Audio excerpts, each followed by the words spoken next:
Good morning. Today we're going to take a look at how to do gesture drawings. A lot of times when I tell people that I'm an artist, the first thing they say is, oh, I can only draw stick figures. Well, gesture drawing is just one step up from that. It's taking your stick figure and really trying to get the proportions accurate and the pose of the figure accurate. So just think of it as just a little graduation from doing a stick figure.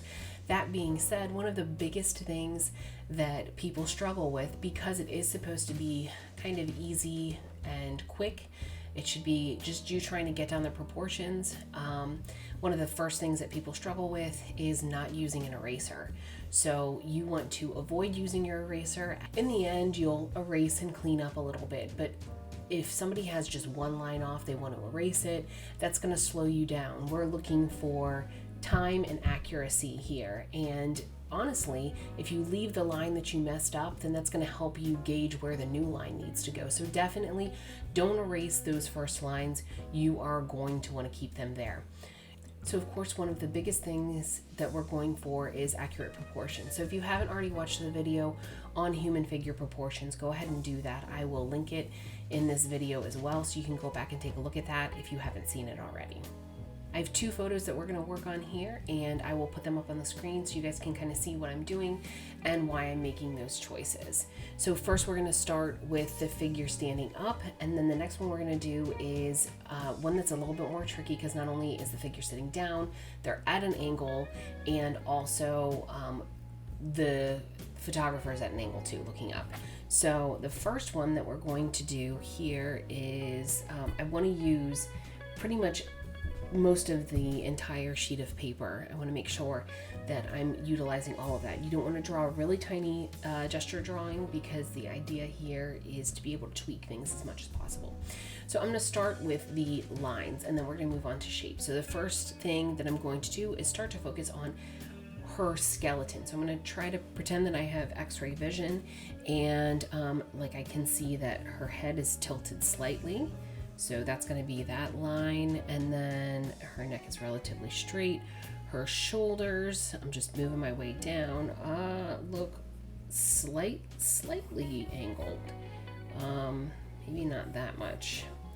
And you can see as I'm drawing that line, I'm not erasing, I'm just going over top of the other one. And then the spine looks, once again, relatively straight. And then the hips do as well. Got one leg out in front, which then tilts slightly. I feel like it's coming out a little bit more. We'll look at that again. So maybe here. And once again, I'm not erasing that line. And then I can't see the other leg, but I'm going to make some guesses. All right, so first I've just got these lines, and I'm gonna start to look at my proportions right away. So I can see that this, where the bend in the knee is it happens far too soon. So we're gonna make that knee bend about here. And it's kind of tricky when somebody's wearing heels, because that adds a new height. Okay, so now I'm just tweaking some pieces here, and then we're gonna, let's see, shoulders go, drop down a little bit. The elbow comes about to the waist, and hand on the thigh. This arm is back, so you can't actually see it very much, and then hand comes on waist. All right, so now we're going to, as you can see what I started here, we're going to turn these lines into shapes now. So I am going to start to draw the approximate shape of the head.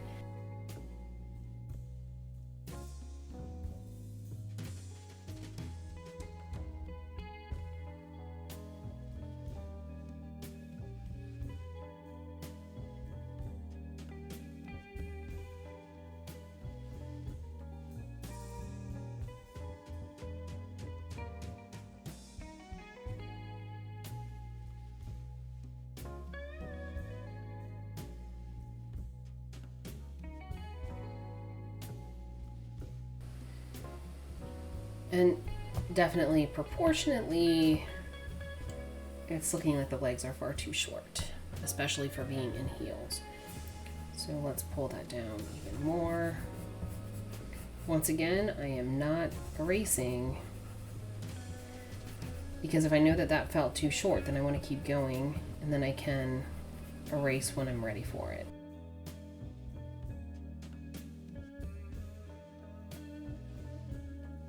And then that's really the basics of a gesture drawing. You're not necessarily going in and doing any like eyes or facial features or anything like that. Typically, you're just trying to work with your getting the proportions accurate. So at this point, this would be a good time if you wanted to go through and do a little bit of erasing. You could start to think about that, and then that might help you get things exactly where you want them. I still feel like this hand, for instance, it just feels too short in comparison to where it is in the picture. So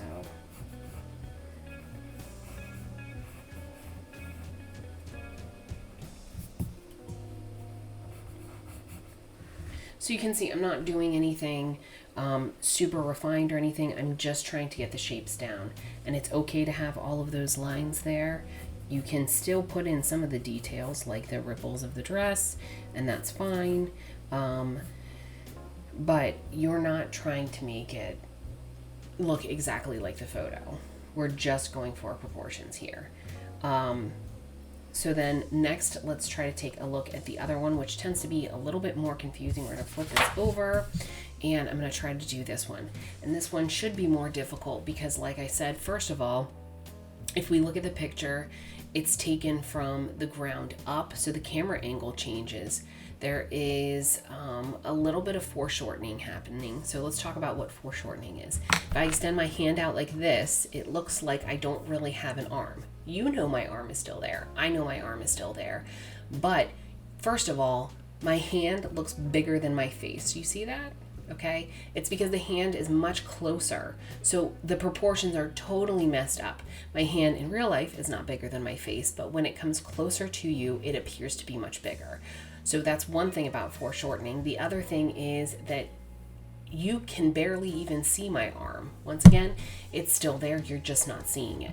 So we have a lot of those things to deal with here, and this is where we start to practice with that stick figure, turning a 3D image or a person right in front of you into something that's 2D. And it's really hard to make that translation in your brain, and doing gesture drawings over and over and over really, really helps with that. So here's what we're going to do. We're going to start just like we did before with line. So let's see, the head ends up like around here. I'm going to make it like this. The neck comes down. The shoulders, there's foreshortening there because we're not seeing the body's turned to the side. So then the back is relatively straight. All right, I'm going to start to go ahead and at this point even put in some of the shapes. So we've got the head, which the shoulder appears much closer to it. So let's get that shoulder up here, which comes down kind of like this.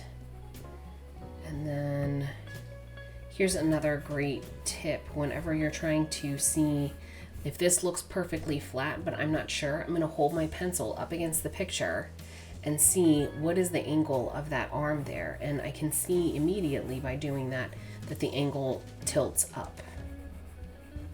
Whereas maybe, you know, it's kind of difficult to see that otherwise. All right, and we know that that's resting on a knee, and this is one of those where foreshortening comes in. The leg is going to appear much bigger than it actually is because it's one of those things that's closer to us. Same with this one. I'm holding my pencil up again to check my angle.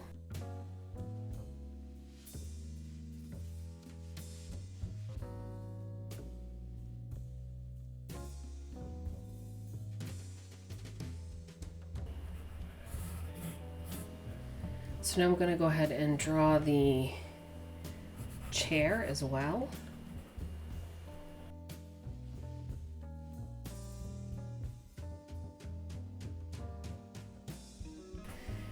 Once again, by no means is this drawing absolutely perfect. I'm just trying to get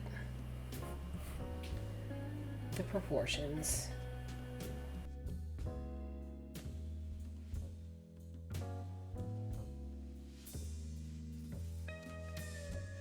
And now I can go ahead and erase some of my lines where I was trying to focus on the body.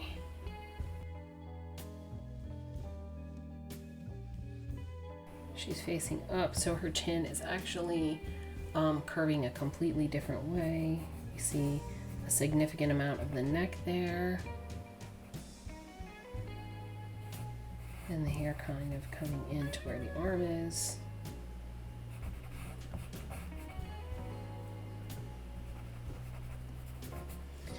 And then if I wanted to, I can start to put in some shadows. It's very dark in this area. So that's what you really want to do. You want to just work on the basic outline, and then you can tweak it from there.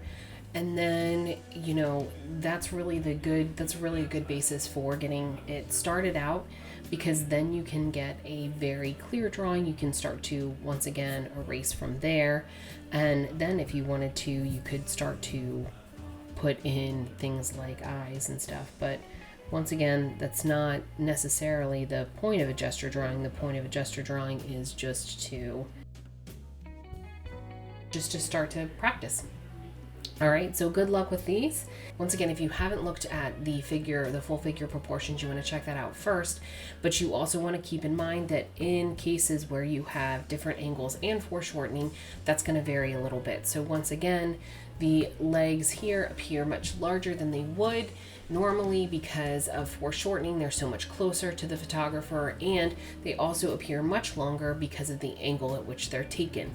So those proportions that you look at, that's just if you're taking a picture dead on, or, you know, drawing a picture straight on of somebody. But there are going to be variations, not only because of the camera angle and not only because of foreshortening and whether something appears closer to you or not, but also because people are different. So keep those things in mind, and happy drawing.